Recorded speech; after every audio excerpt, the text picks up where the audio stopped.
Olá, tudo bem? Me chamo José Aderaldo Elias e sou diretor do Memorial Augusto dos Anjos, aqui em Sapé, Paraíba, um dos equipamentos culturais mais importantes que a Paraíba e o Brasil têm, porque tem o papel de disseminar e também de preservar a memória de um dos maiores poetas brasileiros, e este poeta é nosso. Vês? Ninguém assistiu ao formidável enterro de tua última quimera. Somente a ingratidão, esta pantera, foi tua companheira inseparável. Acostuma-te à lama que te espera. O homem que nesta terra miserável mora entre feras, sente inevitável necessidade de também ser fera. Toma o fósforo, acende o teu cigarro. O beijo, amigo, é a véspera do escarro. A mão que afaga é a mesma que apedreja. Se alguém causa ainda pena tua chaga, apedreja esta mão vil que te afaga, escarra desta boca que te beija. Versos íntimos, Augusto dos Anjos.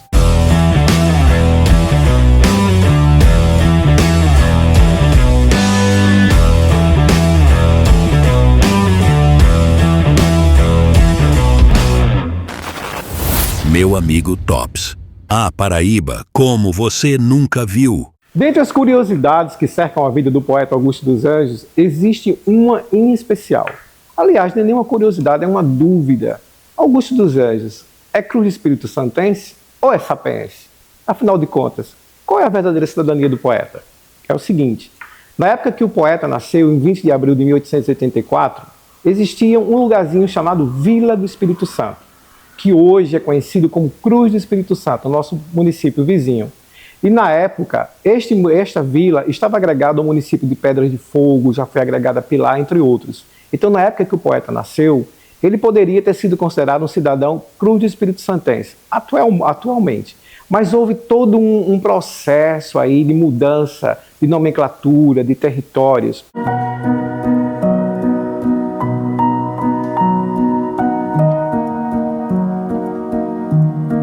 Mas, afinal de contas, Augusto dos Anjos é um cidadão de Cruz do Espírito Santo ou de Sapé? Eis a questão. Ele é um cidadão sapéense. Uma decisão intransferível e irrevogável do governo do estado na época em que o poeta nascera, em 1884. Ela Vila do Espírito Santo, agregado ao município de Pedras de Fogo. Mas por que ele se torna um cidadão sapéense, hein? A partir daí, quando Sapé se emancipa em 1925, o governador da época resolve fazer um censo territorial e demográfico bem aqui nas terras do antigo Engenho Pau d'Arco. E finalmente Augusto vai ter como a sua última cidadania ser um cidadão sapéense. Para nosso orgulho e nossa satisfação, o poeta é de Sapé. –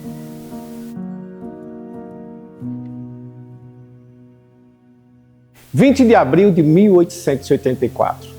Nascera então aquele que seria um dos maiores poetas brasileiros e do mundo, porque Augusto dos Anjos tem status de poeta universal. Nasceu aqui nessa região que nós estamos, antigo Engenho Pau d'Arco. O menino Augusto começa a escrever ainda na sua infância. Aos 7 anos de idade, ele já nos apresenta o seu primeiro poema chamado Saudade. Considerado hoje a expressão mais original da poesia brasileira, este poeta conseguiu, mesmo depois de sua morte, transpor as barreiras do seu país e chegando a todo o continente europeu e toda a América Latina, tendo como a sua primeira e única obra o livro Eu, primeira edição, 6 de junho de 1912, segunda edição póstuma, 1920, propositura de 2 grandes amigos, Jorge Soares e Santos Neto. A partir daí, o nosso poeta, que lá atrás não fora reconhecido como um grande escritor, como um grande poeta, começa a despontar no Brasil e, posteriormente, fora do Brasil. Mas temos a 3ª edição, 1928, um livro em capa de madeira e que dá ao Augusto dos Anjos, finalmente, o status de poeta maior. Um poeta inclassificável, um gênero único. A literatura brasileira e universal abraça este poeta tão original. A sua poesia é considerada triste, melancólica, fala muito sobre a morte, mas o poeta estudou sobre a morte para entender muito bem o que é a vida. E se torna um grande poeta, um grande escritor. Seu nome está escrito nos anais da história da literatura do Brasil e também do mundo. E este poeta é nosso, é de Sapé, é da Paraíba. E este poeta viveu exatamente nessas terras, na zona da Mata Paraibana. Estamos diante do maior símbolo vivo do poeta Augusto dos Anjos, a famosa árvore tamarindo. Tamarindo, na realidade, é o fruto. A árvore é um tamarineiro, mas o próprio poeta chamava a árvore de tamarindo. Uma árvore de aproximadamente 300 anos de vida e que contempla em suas memórias afetivas todo o início da história do grande poeta Augusto dos Anjos, que, encostado ao tronco dela, aos 7 anos de idade, compôs o seu primeiro poema chamado Saudade. Além disso, o tamarindo abrigou também a primeira sala de aula do poeta, que teve como primeiro professor ninguém menos do que o seu próprio pai, um exímio professor. O amor pela árvore era tão grande, que nos seus momentos finais em Leopoldina, Minas Gerais, o poeta dissera à sua boa Esther: minha boa Esther, eu gostaria muito de poder descansar à sombra do tamarindo. O que ele quis dizer? Que ele gostaria que o seu corpo tivesse sido sepultado aqui, à sombra da árvore que ele tanto amava e onde sua história começara lá atrás, no finalzinho do século XIX. E para homenagear a árvore, ele criou um poema todo especial, que se chama Debaixo do Tamarindo. No tempo de meu pai, sob estes galhos, como uma vela fúnebre de cera, chorei bilhões de vezes com a canseira de inexorabilíssimos trabalhos. Hoje esta árvore de amplos agasalhos guarda, como uma caixa derradeira, o passado da flora brasileira e a paleontologia dos carvalhos. Quando pararem todos os relógios de minha vida e a voz dos necrológios gritar nos noticiários que eu morri, voltando à pátria da homogeneidade, abraçada com a própria eternidade, a minha sombra há de ficar aqui. Augusto dos Anjos.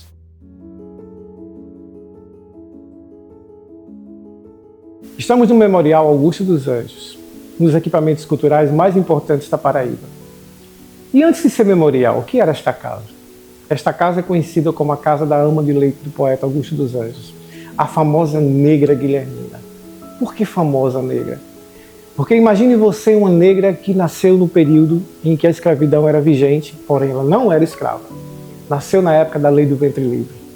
E veio de Alagoa Grande para o Engenho Pau d'Arco muito jovem, foi mãe também muito jovem, e teve o papel e esta oportunidade de ser ama de leite de 2 filhos do Dr. Alexandre Rodrigues dos Anjos, o pai do Augusto. Foi ama de leite do menino Augusto e da menina Juliana, que morreu ainda na infância. Por isso que essa casa é conhecida como a Casa da Ama de Leite, porque Guilhermina habitou esta casa durante muitos anos. E a casa, até mais ou menos a década de 90, ela ficou em ruínas total, abandonada. Em 2005, tivemos a visita de um dos netos do Augusto dos Anjos, Ricardo dos Anjos, um personagem muito importante nesse contexto e para que essa casa seja o que ela é hoje. E chegando aqui, se deparando com as ruínas, ele disse ali na frente: isso é um desrespeito à memória do meu poeta-avô. Agora imaginem vocês que o tombamento dos bens históricos havia sido feito no ano de 2021 pelo então governador José Maranhão.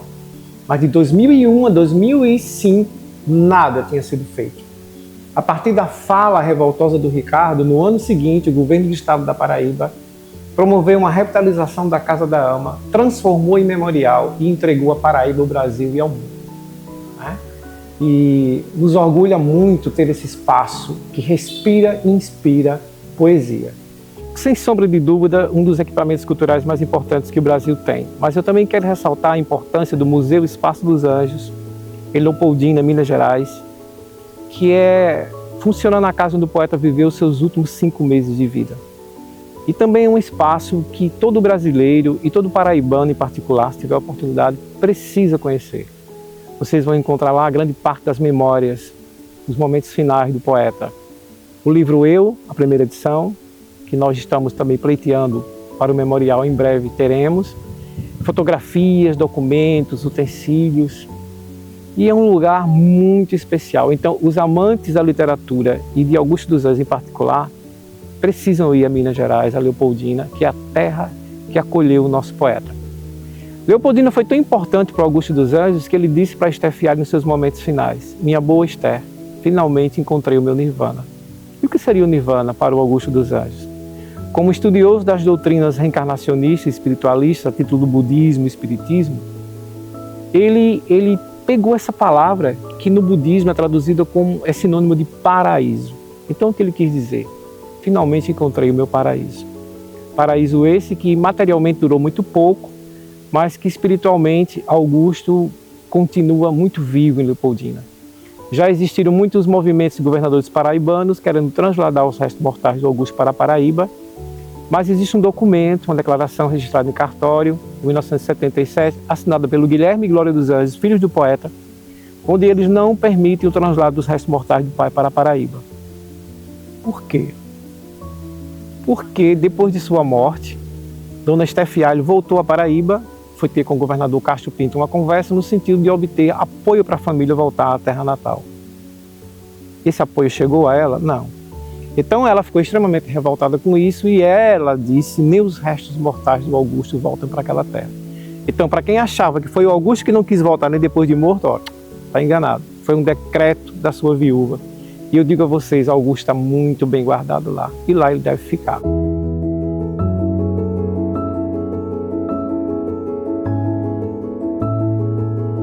Nós temos aqui o papel não só de preservação da memória, mas também de disseminação dessa mesma memória e de sua primeira e única obra, o livro Eu, que já tem mais de 100 anos. Completou 100 anos em 2012. Então, a Guilhermina, ela tem um papel muito importante, até mesmo no surgimento do poeta, do escritor. Augusto foi alfabetizado à sombra de uma árvore de tamarineiro, a quem ele também chamava de Tamarindo. Pelo pai, foi o primeiro professor, junto com seus irmãos. E ao término das aulas, o menino Augusto fugia do convívio dos demais irmãos e se refugiava sentadinho, encostado ao tronco da árvore. E quem protegia Augusto nesses momentos de introspecção, para que a mãe dele não percebesse que ele não estava junto aos irmãos?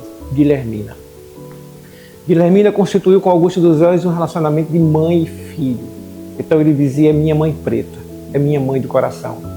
Porque se você estudar a história, você vai entender e vai verificar que Augusto teve uma relação de amor e ódio com a mãe durante a vida inteira. Dona Córdoba, conhecida como Tia Mocinha, era uma mulher muito dura, muito enérgica, intransigente. E embora o Augusto tivesse um comportamento, digamos, passivo, mas era filho dela e também tinha o DNA. Ele também era duro, certas vezes, e austero. Então Guilhermina era só amor com o menino Augusto. Então, por isso que nós precisamos sempre exaltar a figura desta mulher negra, livre, empoderada, no final do século XIX. Então, em maio de 2006, o memorial foi finalmente inaugurado, né? Entregue numa festa muito bonita, muito pomposa, muitas pessoas, muitos poetas que declamaram poesia. E o memorial acaba se tornando um lugar de parada obrigatória para quem passa na PB 004, que dá acesso ao memorial e a Sapé, porque as pessoas vêm aqui para descobrir um pouco mais dessa história tão fantástica, desse homem tão singular, tão único, com apenas uma única obra. Tudo na vida do Augusto é singular. Apesar dele ser plural, ele é muito grande, né? Ele não tem tamanho, não tem dimensão para ele. Mas é importante dizer que esta casa, ela funciona de terça a sexta-feira, das 8 ao meio-dia, finais de semana e durante a semana também, com agendamento prévio. Isso é importante, promover o seu agendamento. E dizer para quem está nos ouvindo, nos vendo, que no ano de 2022, Ano Cultural Augusto dos Anjos, decretado pelo governo do estado, nós tivemos um círculo de visitação de 5.000 pessoas nesta casa. E nós temos pessoas nos visitando o memorial do Brasil inteiro, até do exterior.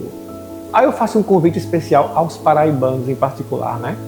Que são conterrâneos diretos e legítimos desse poeta tão singular, para estarem conosco aqui no Memorial Augusto dos Anjos. Esse espaço, como eu falei antes, respira e inspira poesia. Vem para cá.